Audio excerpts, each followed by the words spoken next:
So welcome everyone, and tonight we are honored to have Marilyn Wall with us. Marilyn is a longtime Sierra Club volunteer and has worked with communities in the greater Cincinnati area on air and water pollution for many years.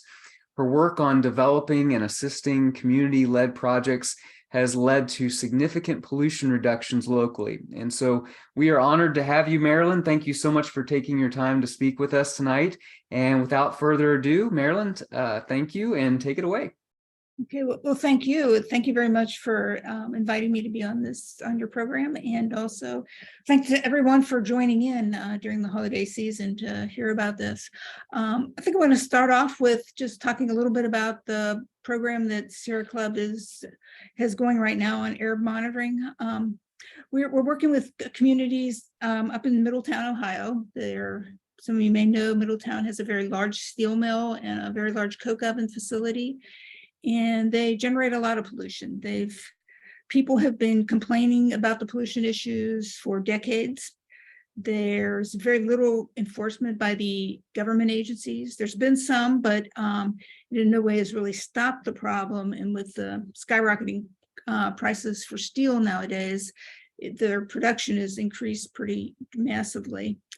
And one of the early things that we did with the citizens up there was have a meeting with the CEO of the company, and he basically refused to do anything about their issues. I want to just talk about what those are a little bit. They have what they call fallout. It's not nuclear, but it's let's see if I can share my screen, just a little bit of a glimpse of what some of that is like. This is kind of a limestone type product that is on a car windshield. And this is something people typically wake up to almost every morning. We believe it mostly comes from the blast furnace, and it just kind of coats cars. And every other part of their property. And as well, this is another shot from the same vehicle the same day where they've got a bunch of splatter from, we believe a lot of this is coke, which is made directly from coal. Some of it's coal dust. There's also pieces of metal, sometimes glass, that just covers cars, covers your porch, covers kids' toys, covers anything you have in your yard. And there are also a lot of odors. There's from the coke oven, there's a lot of sulfur dioxide, which kind of smells like rotten eggs. It's also, they deal with a huge amount of noise from the blast furnace and the other processes there. A lot of times they tell us their homes are shaking because of it, and there are a lot of things that sound like explosions and blasts that come from the facility. So overall, it's really a dirty and frustrating community to live in. It's a very low-income community. It's what we term as an environmental justice because of that low income, and they're pretty much ignored by their local politicians and the enforcement agencies. There's been a little enforcement, but not nearly enough to actually solve the problem. This is, I'll try to do this as a quick video. Got this from US EPA. This is one of the older coke ovens that AK has. And you'll start to see in the middle of it that there's a bunch of soot. It's kind of brownish looking, starting to pour out of it. And right now there are about 100 of these different ovens in operation. And they run pretty much 24/7 because they really can't turn them off because of the high heat that's being processed. And part of what is actually important about this video is what you can't see on it.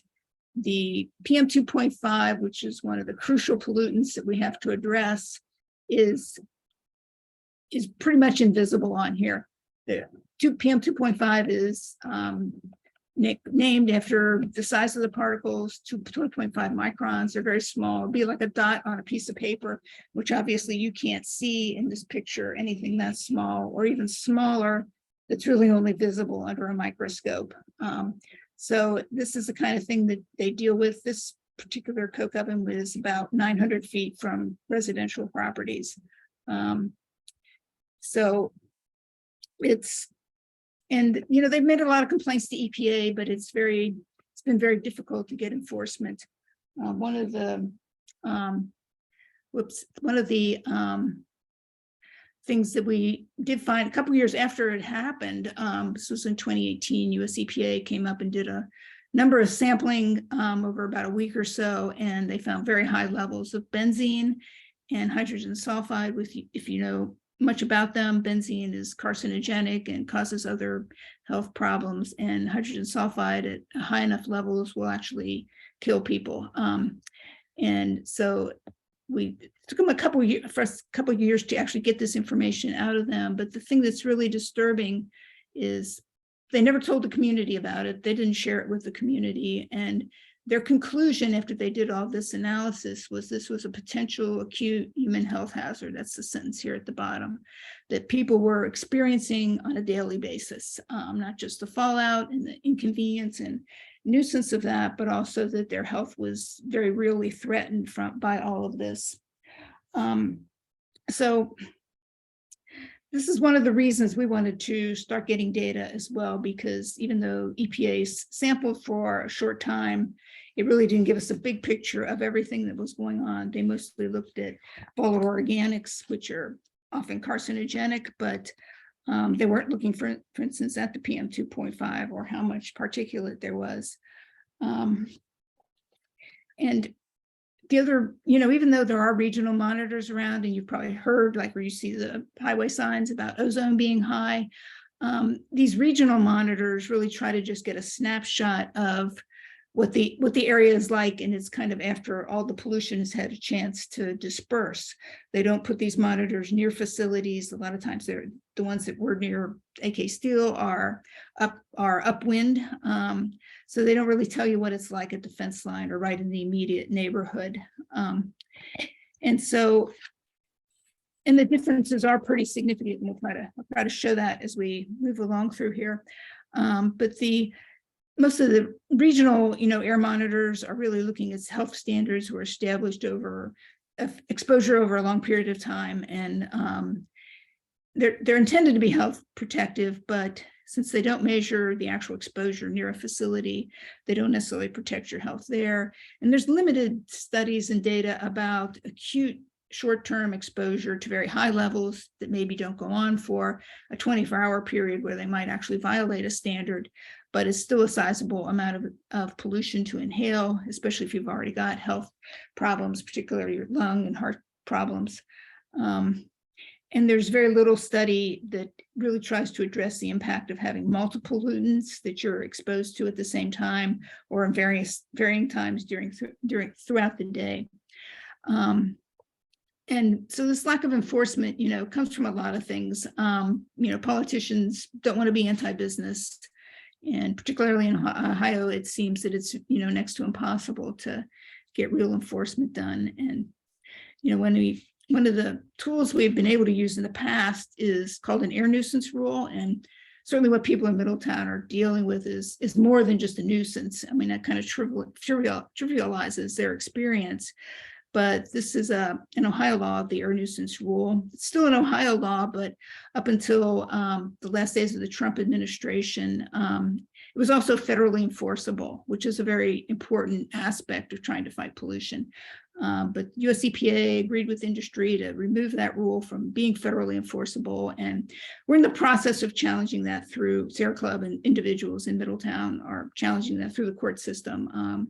And we had a briefing before the Court of Appeals here in Cincinnati, and we're waiting for them to issue their ruling on that. But the air nuisance rule just says that you can't emit smoke, gases, vapors in a way that endangers public health and safety or causes unreasonable damage to your property. And it's a public nuisance, and you can't have one. Well, it's for some reason determining something's a public nuisance is very difficult for the Ohio EPA.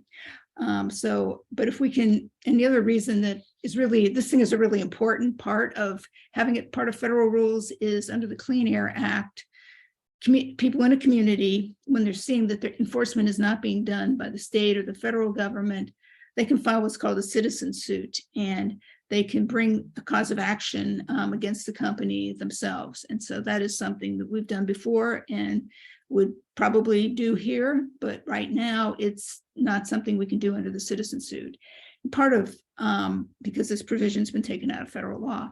So the And part of why that's really important for a low-income community like the people who live around this facility is because it would be impossible for them to get their own lawyers and be able to pay, tens and hundreds of thousands of dollars to try to fight a huge multi-billion-dollar company unless you've got a tool like this. So that's part of why we're also interested in collecting data that we can use to show that right there in the neighborhood, in people's homes, in their front yard, their backyard, they're being exposed to levels of pollution that are potentially hazardous to them.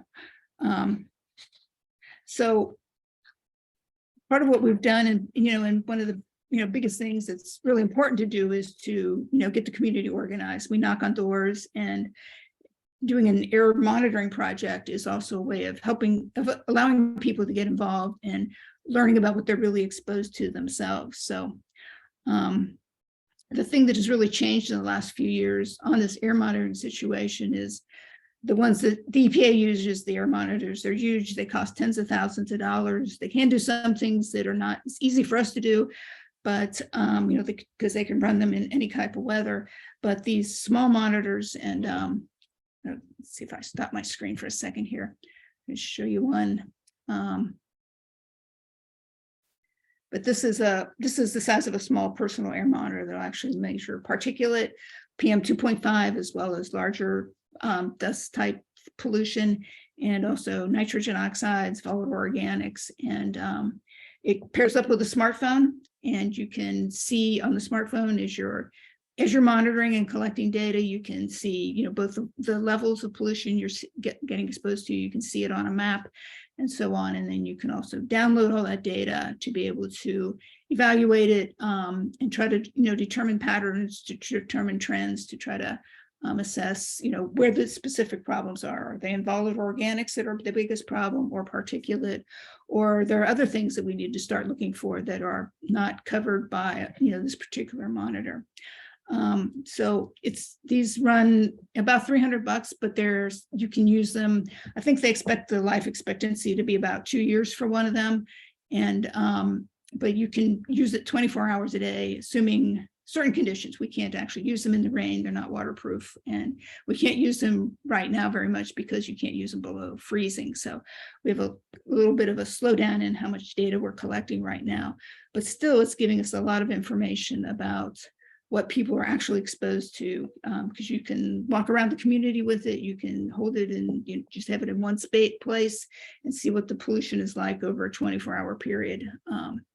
So it's made a big difference for a lot of communities around the country and around the world. Actually, people are using this. It's a global, it's being used globally now, and it's, I think, a good tool for us and a good way for communities to get involved in issues and learn more about pollution, and then what you can do working together to try to overcome all of that. So, and I also want to point out the data, can all be shared. It can be shared online.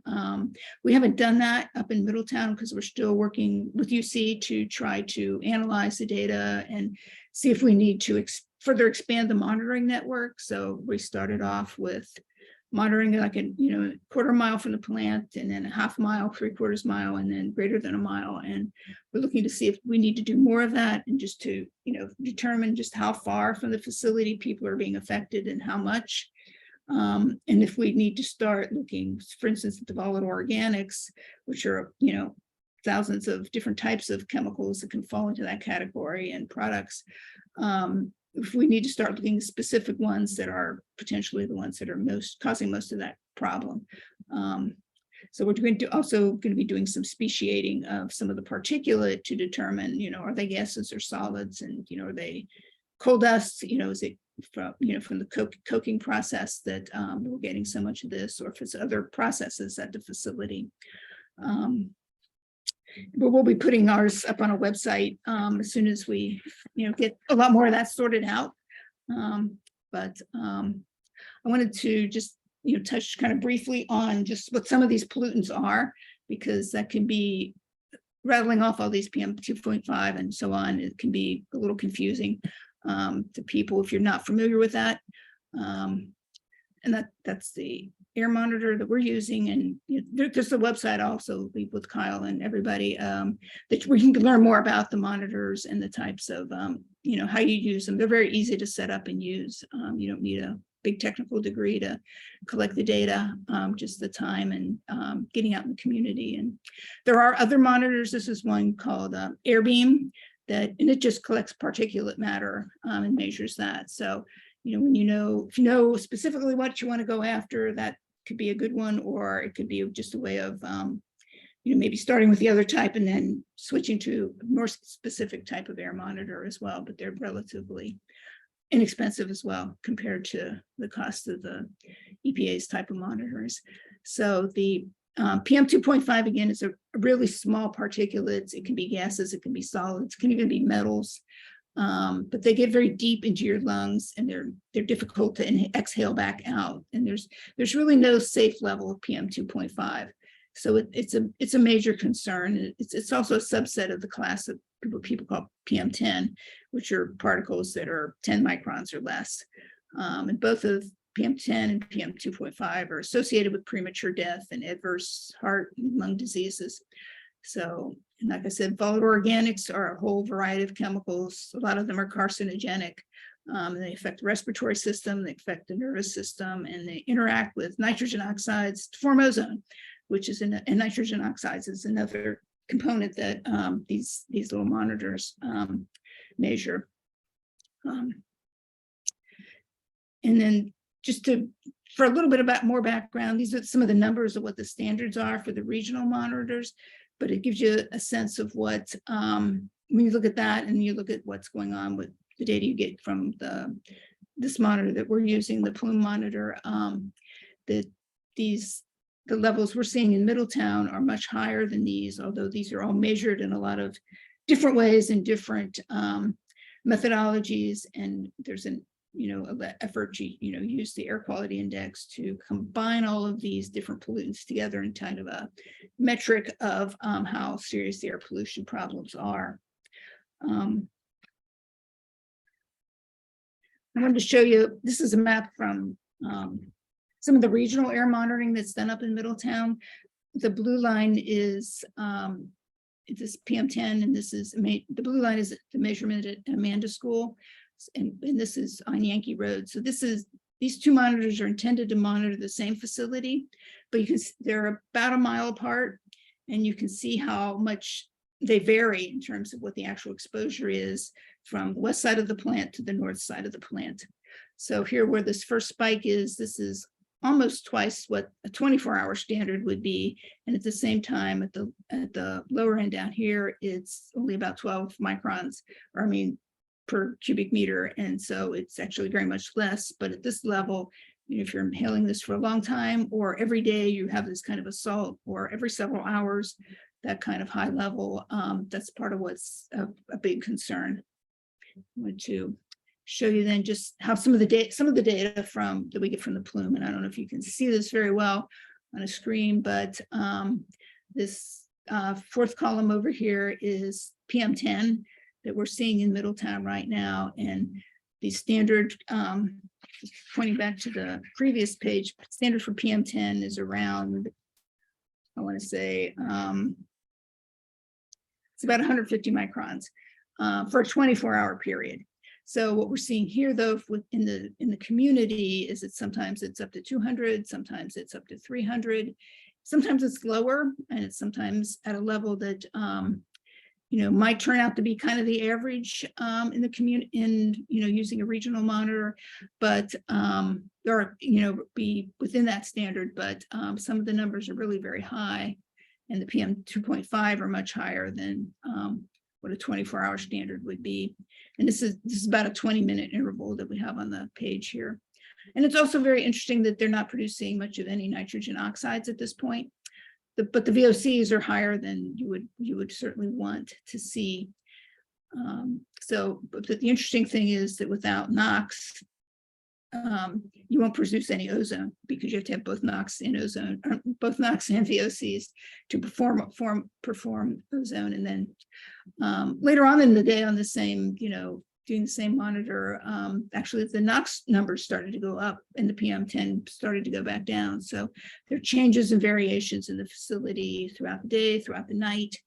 And so all of this is information that we have to kind of sort out and see what it means and see where that leads us in terms of trying to explain, legally from a health perspective, what this is doing to people, and it also lets them know what they're being exposed to and understand how this potentially impacts them.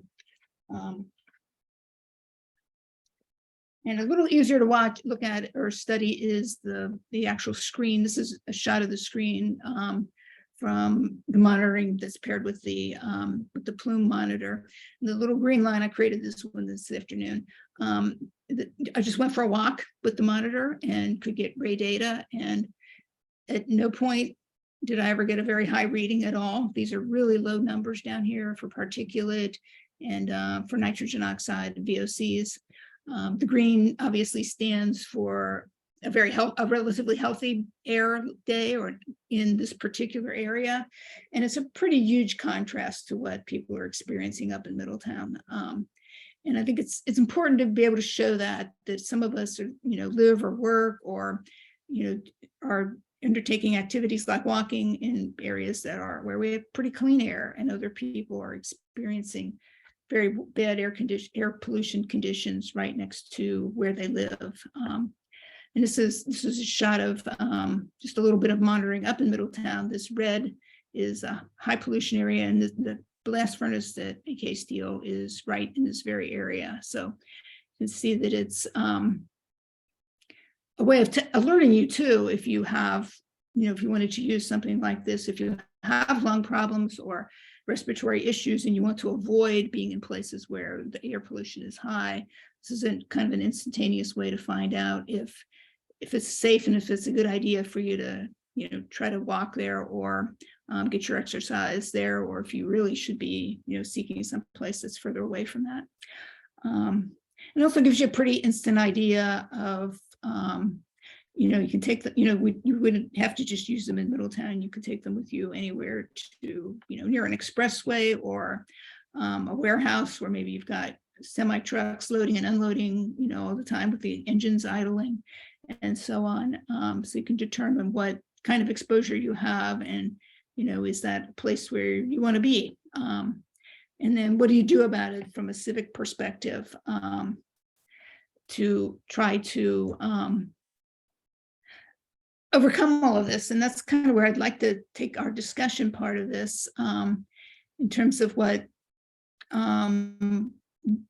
your group might want to do, or your congregation, or get involved in, if you'd like to get involved in trying to address some of these things. So certainly there are a lot of things that need to be done politically to address these problems with the legislatures and with politicians locally, but also just helping out with collecting data. It's not hard to take the little monitor around with you and a smartphone and collect some data that helps build that database that helps us tell what's really going on. And you could also, if you didn't want to, go all the way up to Middletown, if you're kind of concerned about what's going on up there, you might want to evaluate something closer to home and just see if there are problems from, school bus idling, which was a big issue before a lot of school buses started switching over to not using diesel, but also, any other kind of, being near an interstate, you get a lot more pollution from cars and trucks. And so those are all things you might want to look at yourselves, just to educate people about this issue and why it's important to have a good, strong EPA. And there are other, there's some other groups around the area that are doing monitoring now. And so some of them, if they're environmental justice groups, that is from especially for low income, to help them, funding monitors, helping them get data technical reviews, or connecting them up with people who have expertise like toxicology or epidemiology, or who can just, massage the data or help get it all on a website, those kinds of things. Spreading the word about the results of this kind of study and help educate people about the health impacts of air pollution. So I'd like to open it up to any questions or comments you have. I kind of ran through this kind of quick, so feel free to, if you've got anything you'd like to ask or. Well, thank you so much, Marilyn. That was fascinating, disturbing, convicting, on so many levels. So just before I open it up for questions, if someone does want to join a group like the one in Middletown, how would they get in contact with you, or who would they get in contact with specifically with the Middletown group if they want to help out? Getting in contact with me would be fine, and I'll give you my phone number, 513. Let's not just since this is gonna be on the recording. Okay. But maybe we can maybe we can connect them with you. I don't want to have your phone number on a recording forever. So Okay. Yeah. but yeah, we'll get them in touch with you, and that's a great way to do that. Right. And people would really, they really appreciate the help and the fact that people care. They call the EPA, they feel like they don't care. Right.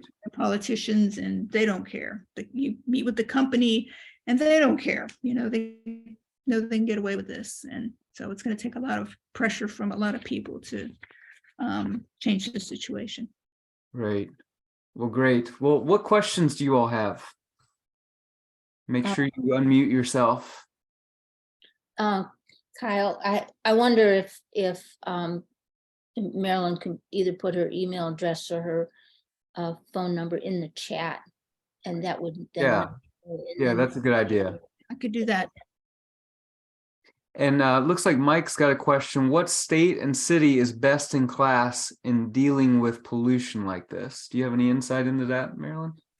California actually is doing the best job. They do a lot of local regulations, and they've actually told car manufacturers that they've got to do better. They've got to switch to electric and so on, and they're able to make their own rules, which at the local level, which is really important. In Ohio, it's becoming harder and harder to have local rules for something like this.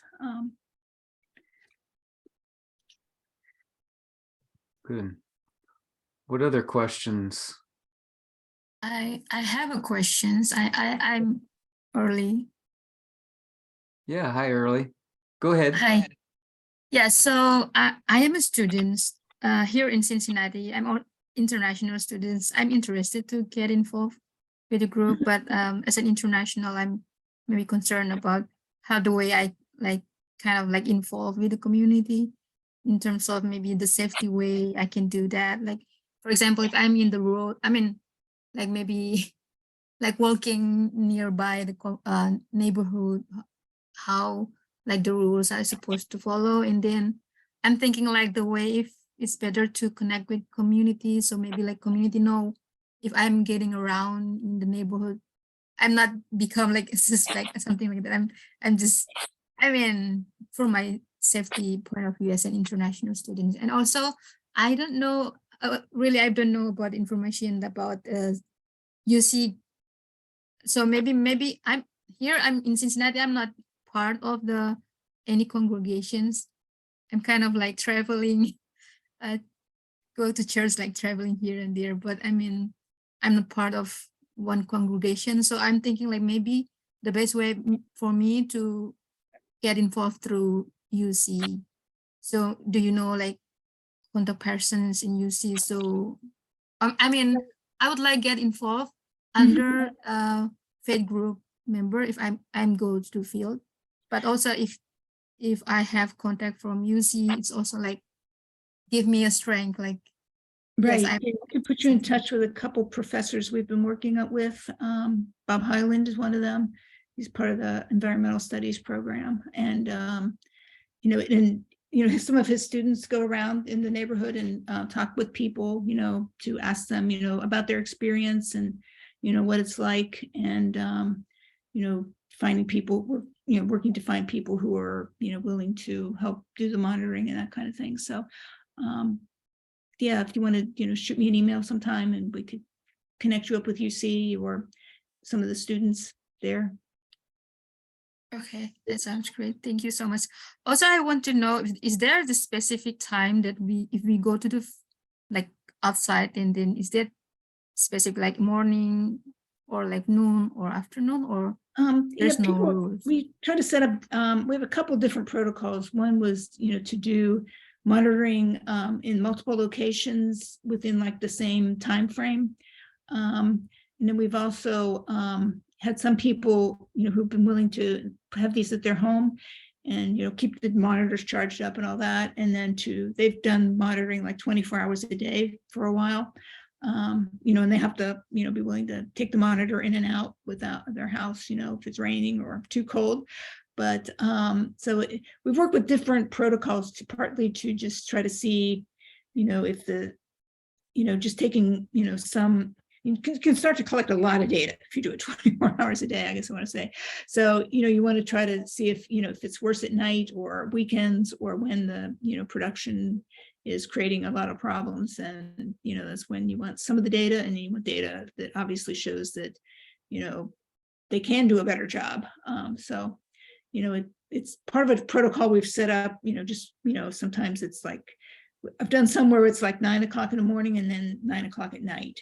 But, also just try to adjust that to what people's schedules are so that they are able to do that, what's most convenient for them. But sometimes just consistency of being in the same place at the same time. And that way you can show more of a trend and look for patterns in. Okay, thank you. Okay. So, and another question is like, where the data will be published? With the flow plume monitors, they have a website that they'll publish their data there, but we're also going to publish ours separately on the website that some of the UC students are working on, just to aim it more at, give more background information and aim it at the people in Middletown. So it's kind of more their product than it's kind of lost in a lot of other data. But Okay, thank you. Because my study is related with urban heat islands, and I thought like air pollution, this is also when the heat it like kind of interact each other, it will increase the heat island at the spot. I mean at that area. So I'm thinking that's actually a thing I felt would be really interesting to study around this coke oven and the steel mill, because to make steel, you have to heat it at tremendous degrees, and they're doing this 24 hours a day. So I think it must almost create its own heat island, if it's, you're heating a furnace up to 2000 degrees and you have all this molten steel and you've got the coal burning, they have 100 ovens. They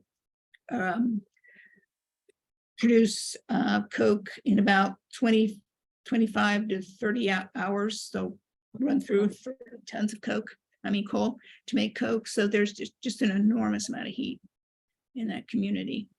So thank you, Early, for your questions. Let me get to a couple more of these. We got one from Deborah in the chat, and then I see Susan and Mike have one. I'll get to you all next.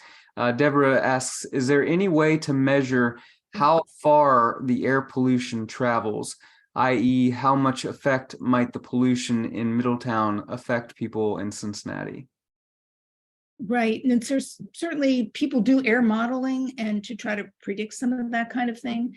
And we're also looking, at doing like a circle around the plant and then measuring out like different increments out how much the pollution changes from the beginning, from when if you're within a quarter mile or if you're a mile away or 5 miles away, do we start to see those risks? And you brought up the EPA website, right? Because they also are trying to assess those kinds of risk of how far the pollution can travel. And it can depend on a lot of things, like how tall your smokestack is and help in the heat of the pollutants that are being expelled and or gases. And then, just the weight of the pollutants, like the heavy pollutants probably seem to fall out most, on the nearby neighborhoods. The gases may travel miles. I mean, acid rain, has been a big, was a really big problem in the 80s and so on. So controls were put on, but pollution in that case from Ohio went all the way to the, eastern states and the US Northeast states. So Great question. Mike, you had a question? Yes, I was just looking. Do you have any allies in state government, Marilyn, who are helping you either in House representatives or state senators? we have, it is so hard with the state legislature. I don't know if you follow much of the environmental bills, but it's just very hard to get anything passed. So there's some good people up there that we could work with, but trying to get something passed is almost impossible. And the agencies are pretty much in line to help business. They're just not. Yeah. Yeah. So it's not that there aren't some willing people and people who would like to see things done, but it's kind of a question if you spend a lot of time doing that, or do you try to organize people and help them build power locally to address their problems and pressure the company directly rather than.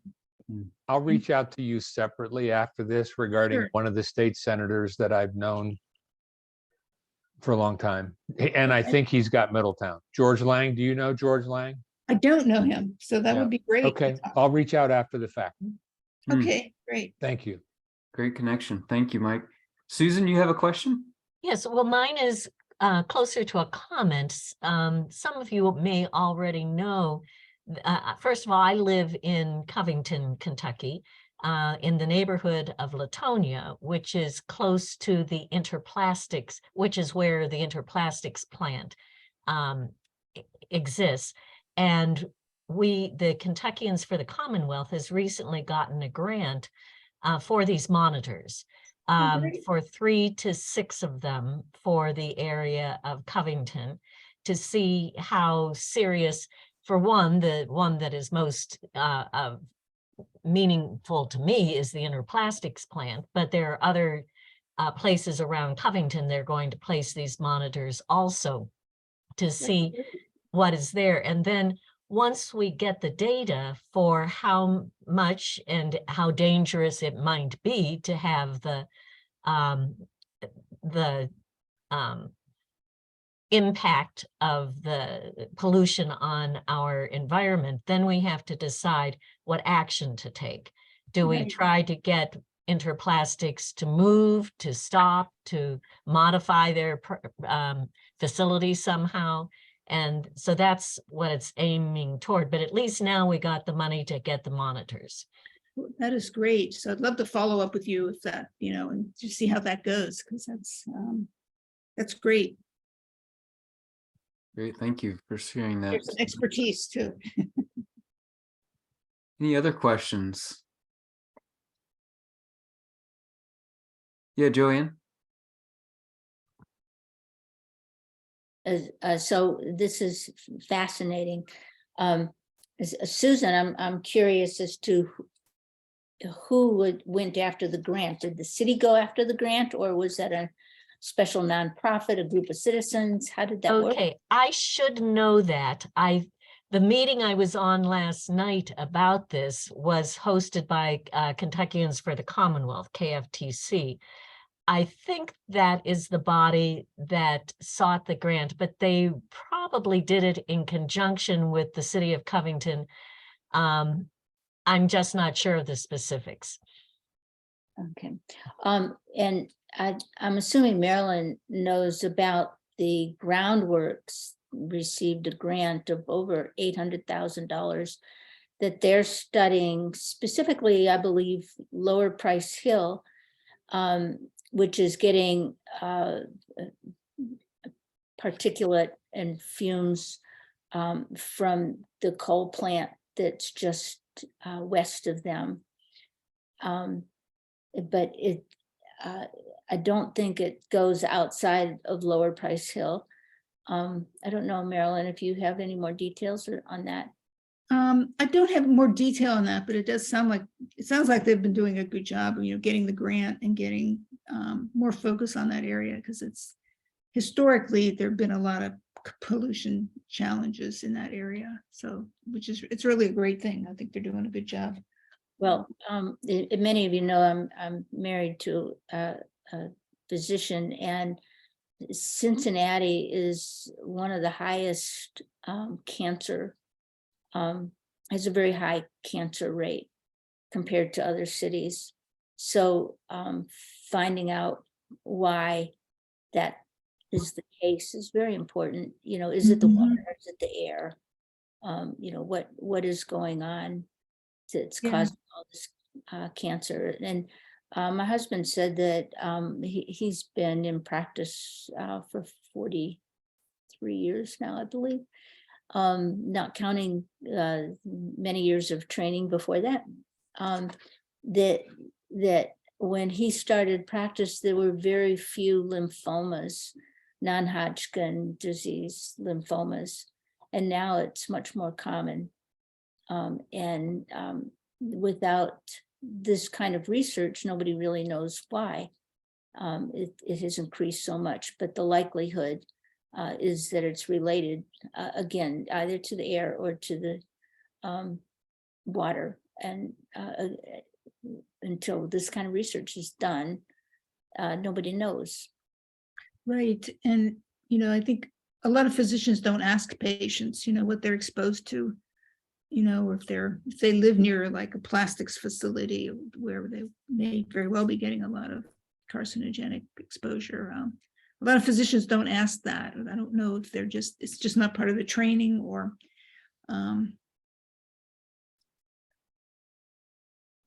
to understand, you know, neighborhood exposure or worker exposure. Marilyn, maybe if you could tell us a little bit about that community. I mean, I know a little bit about what Middletown is made up of, but I feel like, you know, from an environmental justice, a geographic type of justice, there is that you know, the health, what's the word? The life expectancy, as many studies have shown, have been related to zip codes. Maybe tell us a little bit about, if you know, kind of the socioeconomics, the demographics, the you know, social justice piece of that community, who is most affected. Yeah, but for most of the people near the plant, the biggest thing is income. And just getting to, you know, as I've been getting to know people up there, you know, I've learned that a lot of them, you know, lack money for food at times. They have trouble navigating the healthcare system just because some of them don't have much education, and they, you know, get easily overwhelmed by all the, you know, verbiage that gets thrown at them, and they don't necessarily know how to navigate the systems that do exist in the, you know, the help communities like that. But there doesn't seem to be a lot up there. You know, I've talked with people who just lacked sufficient heating during the winter, and there just seemed to be no place that they could go to, you know, get help directly from that. And that's, you know, these are some of the compounding problems where, you know, you really need to help, not just with the environment, but the building the community up and helping them have the resources to resolve problems. They're bearing the brunt of this pollution, and that company is, you know, getting all the profit and benefit from it. So it's a very unequal dynamic up there. Mostly around the plant, it's a predominantly white area. There are a lot of Appalachian, and a lot of people who have been there generations now. So there's actually generational exposure because the steel mill's been there 100 years now. It's a lot bigger than it was. So there's more pollution. So I mean, it would be very hard to try to sort that out, I think, but how much, you know, could be genetic by this time of, you know, exposure. I've met so many people who are on oxygen, people who have, you know, volunteered that they have lung problems. They have, you know, people who moved in and have more asthma. Their kids have more problems than they used to have. So, you know, all these things compound each other. You know, you can't work if you're sick, so you lose income. It just goes on and on. So, but it's also, those are all areas, you know, the health and, you know, access to food and so on are all things that need more support as well in this kind of community. And of course, it's very difficult for them to leave because, you know, they can't afford to just go somewhere else. And Right. or somebody with similar challenges is apt to be moving in again, so it doesn't really change the overall, community. Middletown's, still a very segregated area, not unlike Cincinnati. And, so they're, I'm sure that plays into some of the history too, and just some of the, kind of lack of coordination across the town to help work on problems together.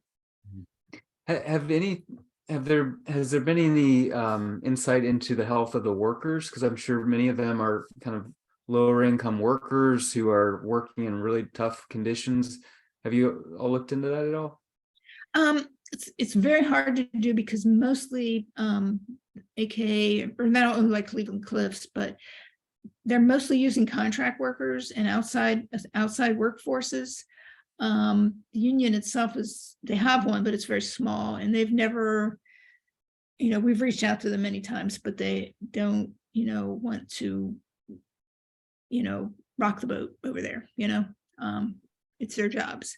So, and a lot of the contractors are the ones doing the really dirty jobs, it's not the regular employees, but, I would imagine their health is affected. I, can't imagine that it isn't, we hear the same kind of stories from people who used to be there or who were there and quit about how just the enormous amount of filth there is. You think, what's outside the fence is bad, but inside it's pretty horrible.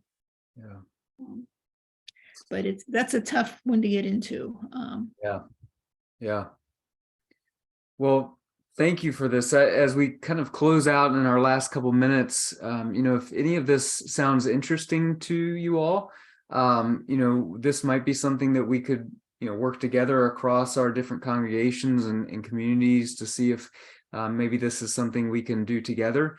If you're not already doing something with your congregation, maybe we could, each of us could work together across those different faith communities.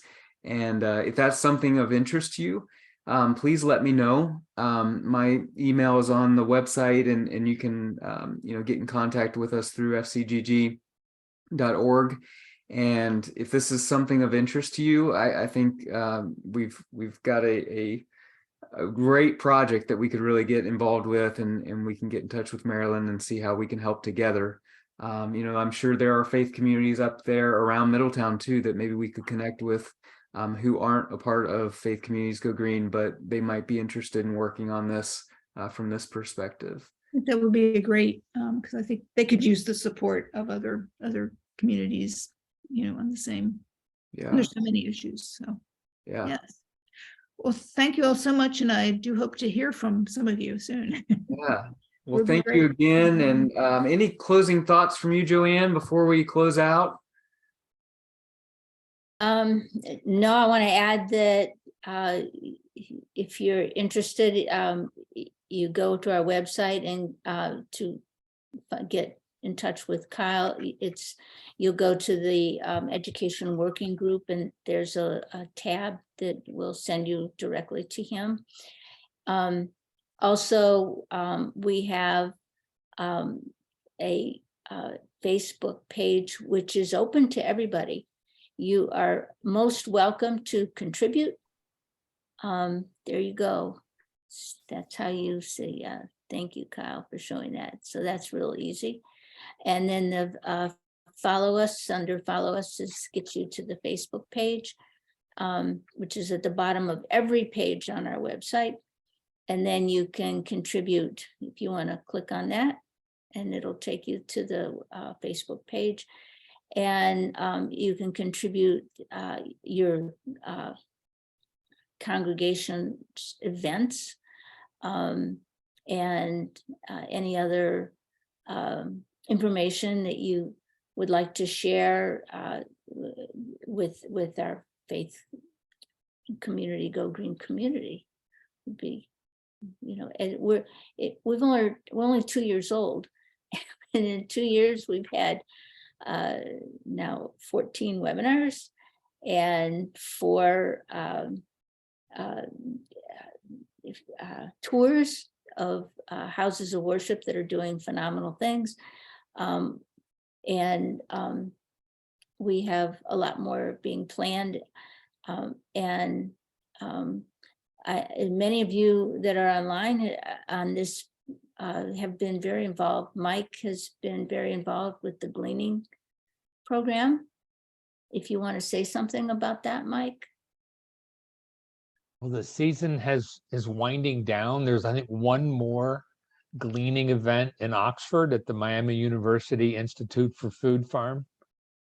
But Sue Plummer is doing a wonderful job, and will reinforce the opportunity to glean come spring, come May of 2023. There'll be gleaning will fire back up again. Thank you. Yeah, absolutely. And people can, we have information about that on our website, and you can always link to that. And Susan has contributed on our website to the eco tips. If you, we're very grateful. Yeah. You want to say anything about that? Well, I can just briefly say that these are very short, like 2-sentence tips that church, different congregations or, and other entities put on their in their bulletins or on their websites that give people both an easy thing that they can do to be more environmentally sustainable, and then also a challenging one. So you can pick what you want, and it's something that goes out one a week.